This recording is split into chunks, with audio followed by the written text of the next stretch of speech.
ನಮಸ್ಕಾರ ಎಲ್ರಿಗೂ. ಚಿತ್ರದುರ್ಗ ಅಂದ ತಕ್ಷಣನೇ ಐತಿಹಾಸಿಕ ನಗರಿ. ಹಾಗೆ ಪ್ರತಿ ಇತಿಹಾಸ ಪುಟದಲ್ಲಿಯೂ ನಮ್ಮ ಚಿತ್ರದುರ್ಗದ ಹೆಸರು ಇದ್ದೇ ಇರುತ್ತೆ. ಹಾಗೆಯೇ ರಾಜಕೀಯ ಇತಿಹಾಸದಲ್ಲಿ ನಮ್ಮ ಚಿತ್ರದುರ್ಗದ ಹೆಸರು ಉಳಿಯೋಕೆ ಕಾರಣ ಆಗಿರುವಂತಹ ಏಕೈಕ ವ್ಯಕ್ತಿ ಅಂದ್ರೆ ಅದು ನಮ್ಮ ಎಸ್ ನಿಜಲಿಂಗಪ್ಪನವರು. ನಿಜಲಿಂಗಪ್ಪ ಅವರ ಸ್ಮಾರಕ ಚಿತ್ರದುರ್ಗದಲ್ಲಿ ಇದ್ದು, ಈ ಒಂದು ಸ್ಮಾರಕವನ್ನ ಯಾವ ರೀತಿ ಮಾಡಿದ್ದಾರೆ, ಹಾಗೆ ಅವರು ಮಾಡಿರುವಂತಹ ಕೆಲವು ಸಾಧನೆಗಳು ಏನು ಅಂತ ಈ ಒಂದು ವಿಡಿಯೋದಲ್ಲಿ ನಿಮ್ಗೆ ತಿಳಿಸಿಕೊಡ್ತೀನಿ. ಬೆಂಗಳೂರಿನಿಂದ 240 ಕಿಲೋಮೀಟರ್ ದೂರದಲ್ಲಿರುವ ಚಿತ್ರದುರ್ಗದಲ್ಲಿ, ಹಾಗೆ ಚಿತ್ರದುರ್ಗ ನಗರದ ಹೊರವಲಯದಲ್ಲಿರುವ ಸೀಬಾರ ಗ್ರಾಮದಲ್ಲಿ ಎಸ್ ನಿಜಲಿಂಗಪ್ಪನವರ ಪುಣ್ಯ ಭೂಮಿ ಇರೋದು. ಎಸ್ ನಿಜಲಿಂಗಪ್ಪನವರ ಸ್ಮಾರಕವನ್ನು ನಿರ್ಮಾಣ ಮಾಡೋಕ್ಕಾಗಿ ಸುಮಾರು 4 ಎಕರೆ ಜಮೀನನ್ನು ಮುರುಘಾಮಠದ ಪೀಠಾಧ್ಯಕ್ಷರಾದ ಡಾಕ್ಟರ್ ಶಿವಮೂರ್ತಿ ಮುರುಘಾ ಶರಣರು ದಾನವಾಗಿ ನೀಡಿರುತ್ತಾರೆ. ಹೊರಗಡೆಯಿಂದ ನೋಡ್ತಿರ್ಬೋದು, 4 ದೊಡ್ಡ ಪಿಲ್ಲರ್ ಆಗಿ ಈ ಒಂದು ಸ್ಮಾರಕವನ್ನು ನಿರ್ಮಾಣ ಮಾಡಿದ್ದಾರೆ.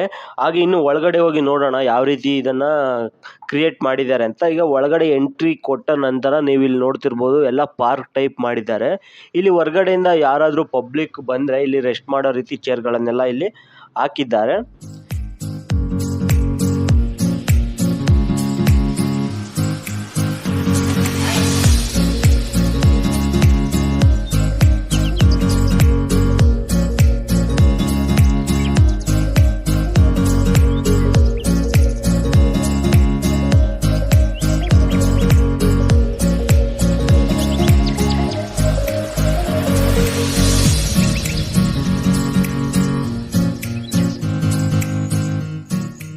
ಇವರು ಎಸ್ ನಿಜಲಿಂಗಪ್ಪನವರು ಹುಟ್ಟಿದ್ದು 1902ರಲ್ಲಿ ಬಳ್ಳಾರಿ ಜಿಲ್ಲೆಯ ಹರಪನಹಳ್ಳಿ ತಾಲೂಕಿನ ಒಂದು ಪುಟ್ಟ ಗ್ರಾಮದಲ್ಲಿ ಇವರು ಜನನ ಪಡಿತಾರೆ. ಇವರ ತಂದೆ ಹೆಸರು ಅಡವಿಯಪ್ಪ, ಹಾಗೆ ತಾಯಿ ಹೆಸರು ನೀಲಮ್ಮ ಅಂತ. ಇವರು ಹೈಸ್ಕೂಲ್ ನಲ್ಲೇ ಇದ್ದಾಗ ಒಂದು ರಾಜಕೀಯಕ್ಕೆ ಪ್ರವೇಶವನ್ನ ಪಡಿತಾರಂತೆ. ಎಜುಕೇಶನ್ ಅನ್ನ ಮಾಡ್ತಿರುವಾಗಲೇ ರಾಜಕೀಯ, ಹಾಗೆ ಹೋರಾಟ, ಚಳುವಳಿ, ಹೀಗೆ ಎಲ್ಲಾ ಒಂದು ಫಂಕ್ಷನ್ ಗಳಲ್ಲಿ ಇವರು ಭಾಗವಹಿಸ್ತಿದ್ರು.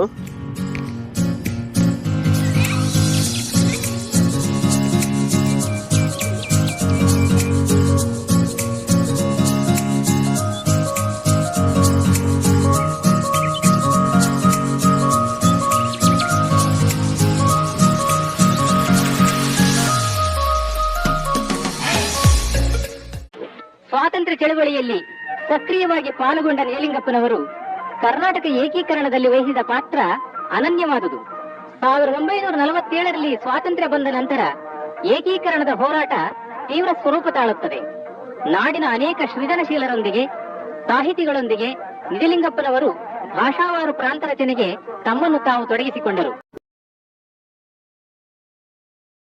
1956 ನವೆಂಬರ್ 1ರಂದು ವಿಶಾಲ ಕರ್ನಾಟಕದ ಉದಯವಾಯಿತು. ಅಂದೇ ನಿಜಲಿಂಗಪ್ಪನವರಿಂದ ಏಕೀಕೃತ ಕನ್ನಡ ನಾಡಿನ ಪ್ರಥಮ ಮುಖ್ಯಮಂತ್ರಿಯಾಗಿ ಪ್ರಮಾಣ ವಚನ ಸ್ವೀಕಾರ. ಎಸ್ಎನ್ ಎಂದೇ ಜನಪ್ರಿಯವಾಗಿರುವ ನಿಜಲಿಂಗಪ್ಪನವರು 1958ರಲ್ಲಿ ಮುಖ್ಯಮಂತ್ರಿ ಸ್ಥಾನಕ್ಕೆ ರಾಜೀನಾಮೆ ಕೊಟ್ಟು ಮತ್ತೆ 1962ರಲ್ಲಿ ಮುಖ್ಯಮಂತ್ರಿಯಾಗಿ ಆಯ್ಕೆಯಾದದ್ದು ಅವರ ಜನಪ್ರಿಯತೆಗೆ ಸಾಕ್ಷಿ. ರೈತನೇ ದೇಶದ ಬೆನ್ನೆಲುಬು ಎಂಬ ಗಾಂಧೀಜಿಯವರ ಮಾತನ್ನು ನಿಜಲಿಂಗಪ್ಪನವರು ಕೃತಿಗಿಳಿಸಿದರು. ಅವರ ಅಧಿಕಾರಾವಧಿಯಲ್ಲಿ ನೀರಾವರಿ, ವಿದ್ಯುತ್ ಮತ್ತು ಕೃಷಿ ಕ್ಷೇತ್ರಗಳಿಗೆ ವಿಶೇಷ ಆದ್ಯತೆ ದೊರೆಯಿತು.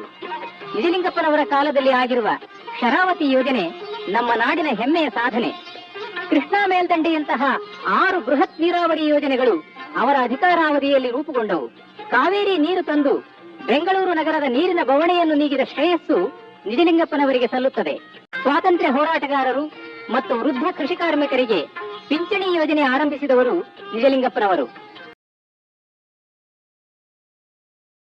ಅವಿಭಾಜ್ಯ ಕಾಂಗ್ರೆಸ್ಸಿನ ಪ್ರಥಮ ಅಧ್ಯಕ್ಷರಾದ ಕನ್ನಡಿಗರು ನಿಜಲಿಂಗಪ್ಪನವರು. ಹಲವಾರು ಖ್ಯಾತರು, ಗಣ್ಯರು ಅಧ್ಯಕ್ಷರಾಗಿ ನಡೆಸಿಕೊಂಡು ಬಂದಿದ್ದ ಏಕೀಕೃತ ಕಾಂಗ್ರೆಸ್ಸಿನ ಕೊನೆಯ ಅಧ್ಯಕ್ಷರಾಗಿ ಅವರ ಹೆಸರು ಇತಿಹಾಸವಾಗಿದೆ. 1969ರಲ್ಲಿ ಕಾಂಗ್ರೆಸ್ ಇಬ್ಬಾಗವಾದಾಗ ನಿಜಲಿಂಗಪ್ಪನವರು ಸಂಸ್ಥಾ ಕಾಂಗ್ರೆಸ್ಸಿನಲ್ಲೇ ಉಳಿದರು.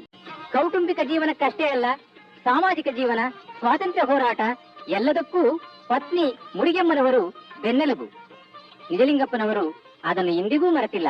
ನಿಜಲಿಂಗಪ್ಪನವರು ತಮ್ಮ ಸರಳ, ನೇರ ನುಡಿ ಮತ್ತು ಕೃತಿಗಳಿಂದ ರಾಷ್ಟ್ರ ಮತ್ತು ನವಕರ್ನಾಟಕದ ಇತಿಹಾಸ ನಿರ್ಮಾಣಕ್ಕೆ ತಮ್ಮ ಜೀವನವನ್ನೇ ಮುಡಿಪಿಟ್ಟಿದ್ದಾರೆ. ನಿಜಲಿಂಗಪ್ಪನವರದು ಮಾಗಿದ ಬದುಕು. ಅವರ ಜೀವನದ ಮೇಲೆ ಪ್ರಭಾವ ಬೀರಿದವರೆಂದರೆ ಬುದ್ಧ, ಬಸವ, ಬಾಪು.